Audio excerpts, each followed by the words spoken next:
चलो भाई, लेक्चर 1 के अंदर हमने देखा कि डिस्प्लेसमेंट करंट क्या होता है। डिस्प्लेसमेंट करंट क्या होता है, मैक्सवेल ने कौन से 4 इक्वेशंस दिए थे इलेक्ट्रोमैग्नेटिक वेव्स के लिए। इलेक्ट्रोमैग्नेटिक वेव्स में कुछ और इक्वेशंस है, उसके बेस पे हमको न्यूमेरिकल करना है। लेकिन साथ में यहाँ पे बहुत सारी थियरी करने के आगे हम नहीं जाएंगे, हम सिर्फ नॉर्मली बात कर लेंगे कि क्या करना है क्या नहीं। देखो ध्यान से, नॉर्मली एक इक्वेशन जो है इलेक्ट्रोमैग्नेटिक वेव्स के लिए, तो इलेक्ट्रोमैग्नेटिक वेव्स के अंदर एक तो इलेक्ट्रिक फील्ड होती है प्लस एक मैग्नेटिक फील्ड होती है। तो electric field vectors and magnetic field vectors दोनों एक दूसरे के perpendicular, electric field vectors and magnetic field vectors दोनों एक दूसरे के परपेंडिकुलर ऐसे जाते हैं।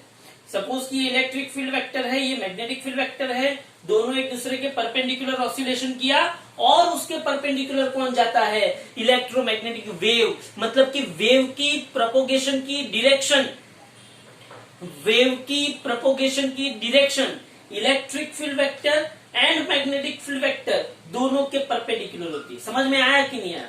इलेक्ट्रिक फील्ड वेक्टर समझना ध्यान से, electric field vector, magnetic field vector, electric field vector, magnetic field vector, electric field vector and magnetic field vector, उन दोनों के perpendicular, actually electric field vector and magnetic field vector दोनों एक दूसरे के परपेंडिकुलर जा रहा है, दोनों एक दूसरे के परपेंडिकुलर जा रहा है, और उसके परपेंडिकुलर कौन जा रहा है, वेव, एनर्जी का प्रोपोगेशन जा रहा है। ये आपके माइंड में क्लियर होना चाहिए। हाँ, और यहाँ पे अगर आप थोड़ा सा अच्छी तरीके से देखने जाइए तो electric field vector and magnetic field vector both are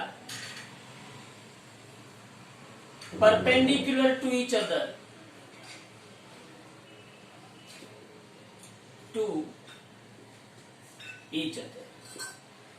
suppose कि मैं ऐसा लिखूं कि इलेक्ट्रिक फील्ड वाई डायरेक्शन में है, तो इलेक्ट्रिक फील्ड का मुझे ऐसा लिखना पड़ेगा, electric field vector E0 sign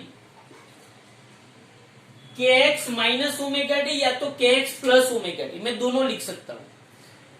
हाँ, यहां पे आप लोगों को kx माइनस ओमेगा टी लिखा हुआ होता है। हाँ, तो आप यहां पे भी लिख सकते हैं kx माइनस ओमेगा टी।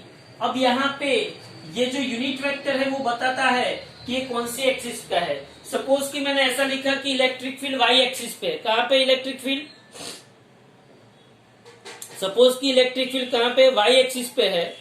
समझना ध्यान से, अगर इलेक्ट्रिक फील्ड वाई एक्सिस पे है, अगर इलेक्ट्रिक फील्ड कहां पे है, वाई एक्सिस पे है, तो मैग्नेटिक फील्ड अगर मैं लेता हूं B is equal to B naught sine kx minus omega t. Suppose कि मैं मैग्नेटिक फील्ड लेता हूं k एक्सिस पे, मतलब कि z एक्सिस पे, मतलब कि इलेक्ट्रिक फील्ड कौन से एक्सिस पे हुआ, x एक्सिस पे, और मैग्नेटिक फील्ड कौन से एक्सिस पे हुआ, sorry, electric field y axis पे और मैग्नेटिक फील्ड z एक्सिस पे। यहाँ पे x जो है वो क्या है, direction of propagation of electromagnetic wave. Okay, यहाँ पे E0 एंड B0 क्या है, E0 एंड B0 are amplitude of electric field and magnetic field vectors. Okay, यहाँ पे K क्या है, K क्या है, वेव वेक्टर है। क्या है K, वेव वेक्टर। याद है K को वेव वेक्टर क्यों बोलते हैं, K का इक्वेशन है 2 पाई बाय लैम्बडा। याद करो K का इक्वेशन क्या था, 2 पाई बाय लैम्बडा, और K का यूनिट क्या था, रेडियन पर मीटर।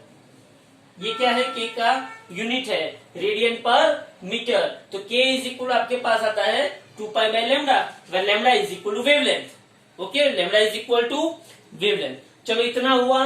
फिर ओमेगा क्या है, तो omega is nothing but angular frequency. Omega is nothing but angular frequency, और एंगुलर फ्रीक्वेंसी का मैं दूसरा इक्वेशन लिख सकता हूँ 2 पाई f, और तीसरा इक्वेशन में लिख सकता हूँ 2 पाई बाई टी, जहां पे जहां पे एंगुलर फ्रीक्वेंसी का यूनिट आता है रेडियन पर सेकेंड। क्या आता है? रेडियन पर सेकेंड। यहाँ पे फ्रीक्वेंसी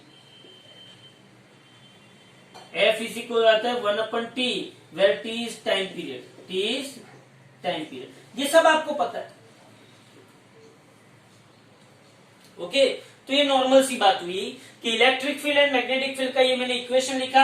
आपको ऐसे फॉर्मेट के अंदर इक्वेशन आएगा और यही इक्वेशन आपको सॉल्व करना है। E naught and B naught amplitude of electric and magnetic field होगा। के आपके पास वेव वेक्टर होगा जिसको हम 2π/λ बोलते हैं, जिसका यूनिट रेडियन पर मीटर है। और ओमेगा क्या है? एंगुलर फ्रीक्वेंसी, जिसको हम 2πf बोलते हैं या तो 2π/t बोलते हैं, जहां पे f is equal to 1/t, मतलब फ्रीक्वेंसी इज इक्वल टू 1/टाइम पीरियड। चलो यहां तक समझ में आ गया। अब हम थोड़े बहुत ज्यादा इक्वेशन करेंगे, ध्यान से देखना। थोड़े बहुत ज्यादा इक्वेशन मतलब क्या? देखो, पहला इक्वेशन तो आपके पास होना चाहिए कि speed of light in vacuum c is equal to, एक इक्वेशन है एफ लेमडा। क्या है एक इक्वेशन? एफ इंटू लेमडा, मतलब फ्रीक्वेंसी इंटू वेवलेंथ आपको speed of light in vacuum के बारे में बताता है। Frequency into wavelength. अच्छा भाई, ये तो मुझे पता है। दूसरा मैं क्या कर सकता हूं? c is equal F lambda है, तो उसको 2π से मल्टीप्लाई करता हूं और 2π से डिवाइड करता हूं। तो मैंने यहां पे किया multiply and divide by 2π। Okay, अब 2πf मुझे क्या मिलता है? ओमेगा। तो c इज इक्वल ओमेगा, और 2π/λ k है, तो लैम्डा अपन 2π क्या होगा? 1/k होगा। तो c इज इक्वल मुझे आंसर मिलता है ω/k। ओके, तो ये भी मेरे पास स्पीड ऑफ लाइट का एक इक्वेशन बन गया। कौन से फॉर्मेट के अंदर? ओमेगा एंड के फॉर्मेट के अंदर मेरे पास c का इक्वेशन मिल गया। ओके, अब स्पीड ऑफ लाइट का एक तीसरा इक्वेशन भी है, समझना ध्यान से। Speed of light in vacuum, speed of light in vacuum का एक तीसरा इक्वेशन भी है मेरे पास। c is equal to 1/√μ0ε0। समझना ध्यान से, बहुत ही बढ़िया इक्वेशन है। c is equal to 1/√μ0ε0। ये स्पीड ऑफ लाइट का एक इक्वेशन है मेरे पास, where μ0 is nothing but permeability of vacuum and ε0 is nothing but permittivity of vacuum. Where μ0 is nothing but permeability of vacuum is nothing but 4π into 10⁻⁻⁷ tesla into metre per ampere, and ε0 is nothing but permittivity of vacuum is equal to 8.85 into 10⁻12। क्या किसी को इसका unit पता है? Permittivity of vacuum, बोलो permittivity of vacuum का unit क्या आता था? Coulomb square upon newton into metre square. बराबर। ये दो जो बात है ना कि μ0 इज दिस एंड ये दोनों वैल्यू जब आप इसमें रखोगे, सो स्पीड ऑफ लाइट, जब ये दोनों वैल्यू आप यहां पे रखोगे, कौन से इक्वेशन के अंदर? c के इक्वेशन में आप जब रखोगे ये दोनों वैल्यू, रखना कभी आपको पता चलेगा कि ये 4π इंटू 10⁻⁷ और ये 8.85 इंटू 10⁻12 जब आप इसके अंदर रखोगे तब आपको ऑलमोस्ट 3 इंटू 10⁸ मीटर पर सेकेंड की फील आएगी। समझ में आ रहा है? ऑलमोस्ट, नियरली मतलब लगभग आ ही जाएगा 3 इंटू 10⁸ मीटर पर सेकेंड। तो हम लोगों ने speed of light in vacuum का एक इक्वेशन देखा एफ लेमडा, दूसरा इक्वेशन देखा ω/k, तीसरा इक्वेशन देखा 1/√μ0ε0। यहां तक आपको पता चला? Okay fine. अब इसी में ही मैं थोड़ा आगे बढ़ रहा हूं, ध्यान से देखना। स्पीड ऑफ लाइट पे ही आगे बढ़ रहा हूं। ये पता चल गया, E naught B E B, E naught B naught, ये सबको पता है। अब यहां पे देखो,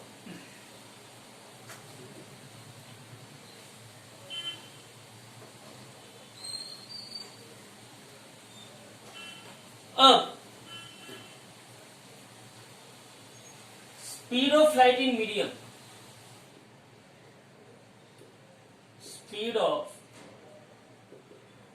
लाइट इन मीडियम अगर आपको पूछे तो आपको ये लिखना पड़ेगा v is equal to under root, ये c है तो वहां पे आपको लिखना पड़ेगा v, तो v is equal to under root क्या आएगा, म्यू नॉट एप्सिलॉन नॉट आएगा। क्या आएगा, v is equal to under root mu epsilon, where mu is nothing but permeability of medium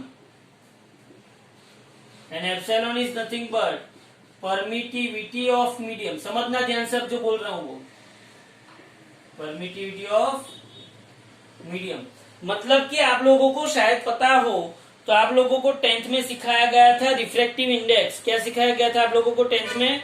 refractive index सिखाया गया था कि भाई refractive index of the medium क्या होता है।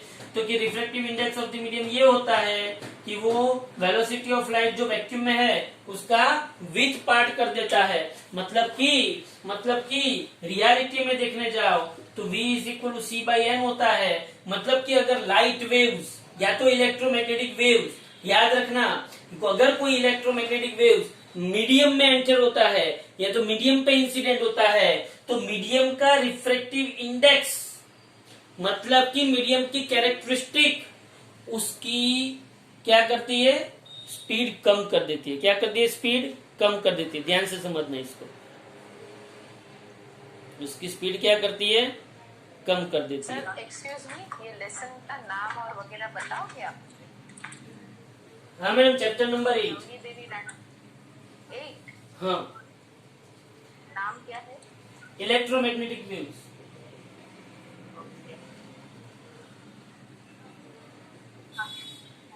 Okay sir, thank you. Okay, तो यहां पे देखो, जब लाइट वेव्स मीडियम में एंटर होते हैं, कहां पे एंटर होते हैं, मीडियम में एंटर होते हैं। हाँ, जब लाइट वेव्स मीडियम में एंटर होते हैं तब उसकी स्पीड कम होती है।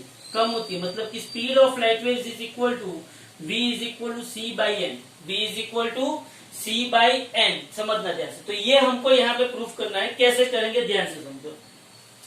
तो यहाँ पे जब speed of light in medium क्या होगी, v is equal to 1 under root mu epsilon, v is equal to 1 under root mu epsilon. अब ध्यान से समझना, मेरे पास एक c का इक्वेशन है 1 under root mu naught epsilon naught और v का इक्वेशन है 1 under root mu epsilon. Now अगर मैं c बाई वी का रेशियो लेता हूं, क्या लेता हूं, c बाई वी का रेशियो, तो c क्या आया 1 under root mu naught epsilon naught और v क्या आया, c क्या आया 1 under root mu naught epsilon naught और v क्या आया 1 अंडर रूट म्यू एप्सिलॉन। समझना ध्यान से, c मेरे पास आया 1 under root mu naught epsilon naught और v आया मेरे पास 1 अंडर रूट म्यू एप्सिलॉन। तो c by V is equal to, यहाँ पे क्या आएगा, mu by mu naught into epsilon by epsilon naught. समझो, तो म्यू बाई म्यू नॉट क्या होता है, c by V is equal, mu by mu naught क्या होता है, permeability of medium divided by permeability of vacuum multiplied by permittivity of medium divided by permittivity of vacuum. तो ये relative permeability mu R into यहाँ पे आएगा epsilon R. ये जो एप्सिलॉन आर है, समझना, याद हो तो चैप्टर नंबर 1 के अंदर हमने देखा था epsilon R is nothing but epsilon by epsilon naught is nothing but capital K, where capital K is dielectric constant. तो सोचो चैप्टर नंबर 1 में हमने जो डाइलेक्ट्रिक कांस्टेंट का कंसेप्ट पढ़ा था वो यहाँ पे आता है। तो C/V is equal to mu R into K. C/V is equal to mu R into K. लेकिन हमको पता है कि भाई C/V क्या होता है, n refractive index of medium.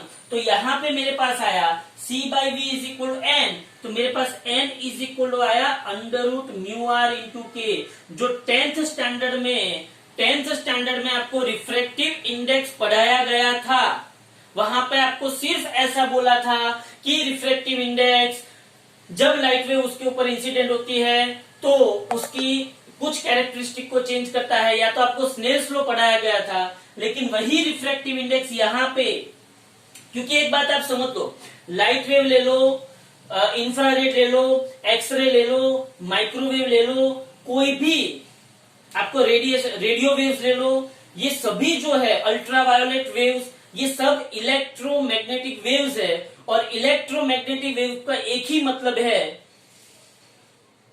बस आपको यही याद रखना है, ये इलेक्ट्रिक फील्ड होगा, ये मैग्नेटिक फील्ड होगा, ये इलेक्ट्रिक फील्ड होगा और ये मैग्नेटिक फील्ड होगा। और ये याद रखना है कि ये इलेक्ट्रिक फील्ड है और ये मैग्नेटिक फील्ड है, तो दोनों के परपेंडिकुलर कौन चलेगा, वेव चलेगा। बस इतना याद रखना है। कोई भी अगर आप अपने मोबाइल सेट लेते हो तो मोबाइल सेट पे जो माइक्रोवेव गिरते हैं वो माइक्रोवेव भी क्या है, इलेक्ट्रोमैग्नेटिक वेव्स। माइक्रोवेव ओवन के अंदर भी क्या होता है, इलेक्ट्रोमैग्नेटिक वेव्स। अल्ट्रासोनिक रेज जो होते हैं वो भी क्या होते हैं, इलेक्ट्रोमैग्नेटिक वेव्स। आपके मोबाइल के या तो आपके मालूम है घर पे वो FM रेडियो स्टेशन होता है, तो वो भी FM का मतलब अलग है, फ्रीक्वेंसी मॉड्यूलेशन। FM का मतलब क्या है, फ्रीक्वेंसी मॉड्यूलेशन, वो अलग सी चीज है। रियलिटी में 15 नंबर के चैप्टर में 12th में 15 नंबर का चैप्टर था, उसमें ये था FM। लेकिन एनसीईआरटी ने 15 नंबर का चैप्टर क्या कर दिया है, रिमूव कर दिया है 1 साल पहले, तो हमको वो नहीं पढ़ना है। लेकिन फ्रीक्वेंसी मॉड्यूलेशन समझना ध्यान से। फ्रीक्वेंसी मॉड्यूलेशन मतलब क्या, FM आप बोलते हो ना, FM का मतलब क्या होता है, आप बोलते हो रेडियो मिर्ची 98.3, ये मतलब क्या है, FM फ्रीक्वेंसी मॉड्यूलेशन।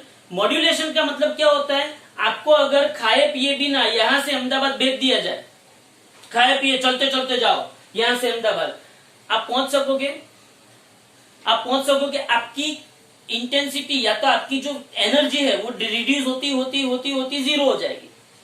ऐसा ही मेरा साउंड वेव है, मेरा साउंड वेव अभी आपके पास क्यों पहुंच रहा है, क्योंकि जब मैं बोलता हूं मोबाइल के अंदर क्या होता है, माइक्रोफोन होता है, वो माइक्रोफोन उस साउंड वेव एनर्जी को किस में कन्वर्ट करता है, इलेक्ट्रिकल एनर्जी में कन्वर्ट करता है। फिर वो माइक्रोवेव वो एनकोडिंग होता है, एनकोडिंग करने के बाद टावर पे जाता है, टावर पे जाने के बाद फिर वापस वो रिट्रांसमिट होता है, फिर आपके मोबाइल पे आता है। आपके मोबाइल पे आने के बाद क्या होता है, आपके मोबाइल पे आने के बाद क्या होगा, आपके मोबाइल पे आने के बाद वो वापस माइक्रोवेव से इलेक्ट्रिक वेव में कन्वर्ट होगा, इलेक्ट्रिक वेव से वापस वो स्पीकर के थ्रू साउंड वेव में कन्वर्ट होगा।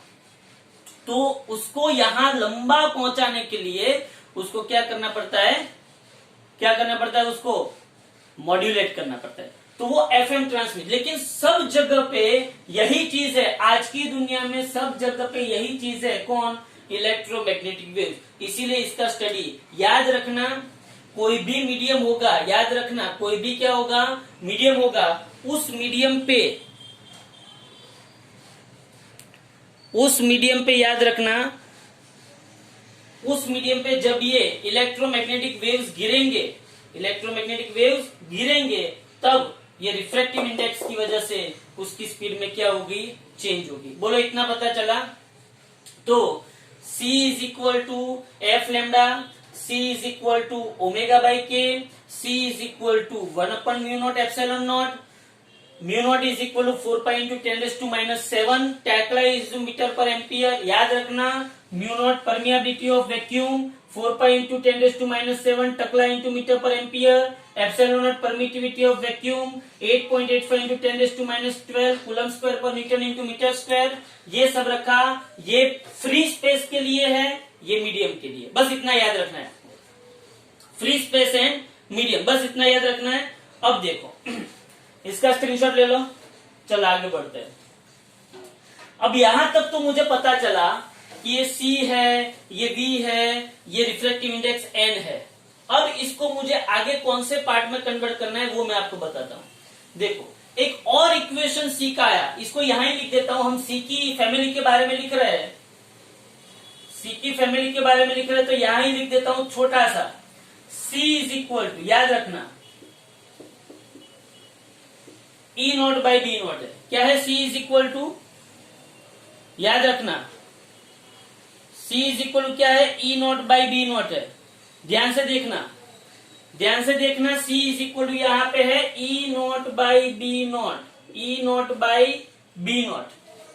ये समझ में आना चाहिए कि इलेक्ट्रिक फील्ड का amplitude divided by magnetic field का एम्पलीट्यूड। दूसरा equation C is equal to E naught by B naught तो है ही।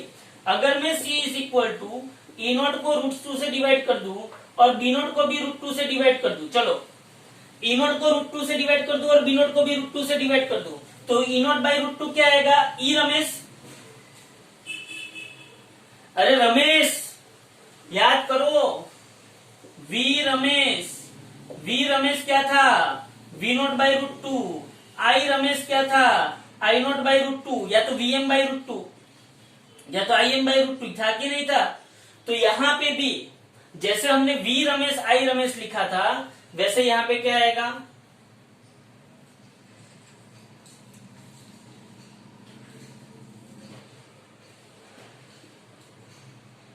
चलो वैसे यहां पे E रमेश और यहां पे क्या आएगा, B रमेश, ये भी आप लिख सकते हैं। ये सब C के इक्वेशन की फैमिली है, याद रखना। ओके, ये मैं क्यों करवा रहा हूं, क्योंकि आपको जब इक्वेशन न्यूमेरिकल्स आएंगे तब डायरेक्टली ये इक्वेशन अप्लाई करना है। ओके, तो आगे बढ़ते हैं, चलो। अब इसके बाद आती है, हम बात करते हैं इंटेंसिटी एंड पावर की। ओके, देखो यहां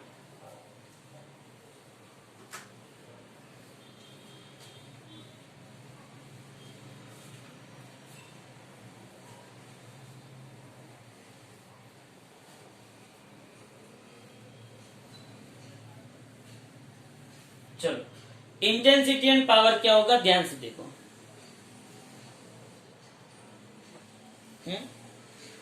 तो हमारे पास E इज इक्वल टू, अच्छा एक काम करते हैं, पहले मैं एग्जाम्पल नंबर 3 करवा देता हूं, एग्जाम्पल नंबर में 3 करवा देता हूं, ध्यान से देखो। एग्जाम्पल नंबर 3 ध्यान से देखो, मेरे पास By is equal to 2 into 10⁻⁻7, By is equal to 2 into 10⁻⁻7 टकला into sine 0.5 into 10⁻3x into sine 0.5 into 10⁻3x plus 1.5 into 10⁻11t। ऐसा इक्वेशन मुझे दिया गया, ध्यान से देखना। ऐसे इक्वेशन का मतलब क्या होता है, ये इक्वेशन मुझे दिया है, इस इक्वेशन का मतलब क्या होता है, देखिए यहां पे अगर तू गौर से देखने जाए तो ये इक्वेशन में देखो, यहां पे एनर्जी का इक्वेशन पहले तो मैं आपको इंटेंसिटी का इक्वेशन बताता हूं। इंटेंसिटी मतलब क्या होता है, अगर कोई एक सरफेस होती है, ध्यान से समझना, ये एक सरफेस है, इस सरफेस पे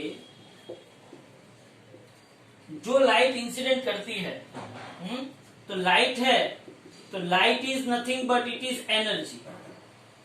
तो जो एनर्जी इस सरफेस पे इसके पर्टिकुलर यूनिट एरिया पे पर्टिकुलर टाइम के लिए इंसिडेंट करती है, उसको इस लाइट एनर्जी की इंटेंसिटी बोलते हैं। तो intensity is nothing but energy per unit area per unit time is known as intensity. याद रखना, intensity is nothing but energy per unit area per unit time.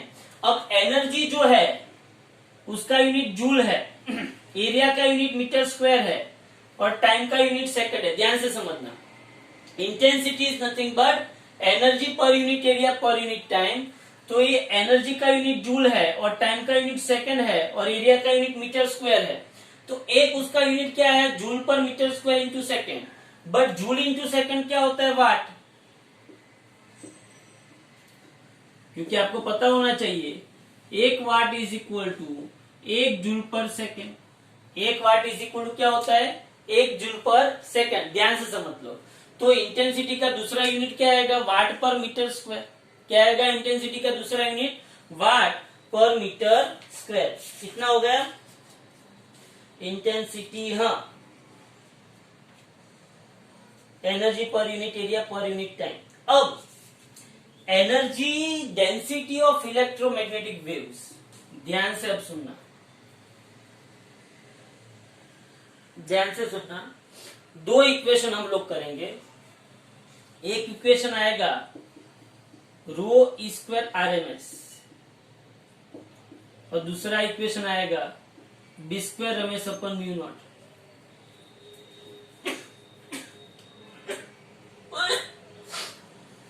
ये दो इक्वेशन आएंगे, ये इक्वेशन है energy density of, energy density of electromagnetic waves. ये दोनों equation में प्रूफ करवाऊंगा, हाँ, ये दोनों इक्वेशन, ये इन शॉर्ट ये इक्वेशन कहना क्या चाहता है, सी रियलिटी में देखने जाओ तो इलेक्ट्रोमैग्नेटिक वेव्स में इलेक्ट्रिक फील्ड इंटेंसिटी भी और मैग्नेटिक फील्ड इंटेंसिटी भी है, लेकिन दोनों इक्वेशन को साथ में ले लिया है। या तो मैं एनर्जी डेंसिटी को प्योरली इलेक्ट्रिक फॉर्मेट में बता सकता हूं, या तो मैं एनर्जी डेंसिटी को प्योरली मैग्नेटिक फॉर्मेट में बना सकता हूं। कैसे, वो यहाँ पे देखते हैं। देखो यहाँ पे,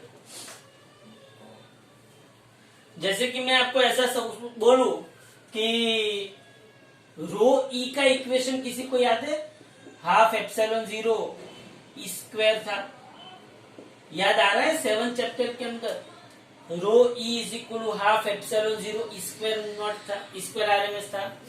वैसे ही मैं रो बी का equation B square Ramesh by 2 mu zero लिख सकता हूं। So total energy density, total energy density, total energy density rho is equal to मैं क्या लिख सकता हूं, रो ई प्लस रो बी। चलो रो ई क्या है, half epsilon zero E square R M S plus rho B क्या है, B square R M S by 2 mu. ध्यान से समझना। अब इसमें से मैं ये इक्वेशन बनाऊंगा। चलो मुझे ये बताओ, मुझे ये बताओ कि हाँ, ध्यान से सुनो, but E R M S upon B R M S is equal to C. तो बोलो B R M S is equal to, B R M S is equal to E R M S upon C होगा। चलो ये changes यहाँ पे रखो, तो rho is equal to half epsilon naught square R M S plus, समझना ध्यान से, 1/2 mu zero as it is, और बी स्क्वायर रमेश की जगह पे square Ramesh by C square, बराबर है। बट मुझे ये भी पता है कि C is equal to 1/√ mu naught epsilon naught, C is equal to 1/√ mu naught epsilon naught. बोलो 1/√ म्यू नॉट एप्सिलॉन नॉट करेंगे तो क्या होगा, बोलो 1/√ म्यू नॉट एप्सिलॉन नॉट करेंगे तो क्या होगा,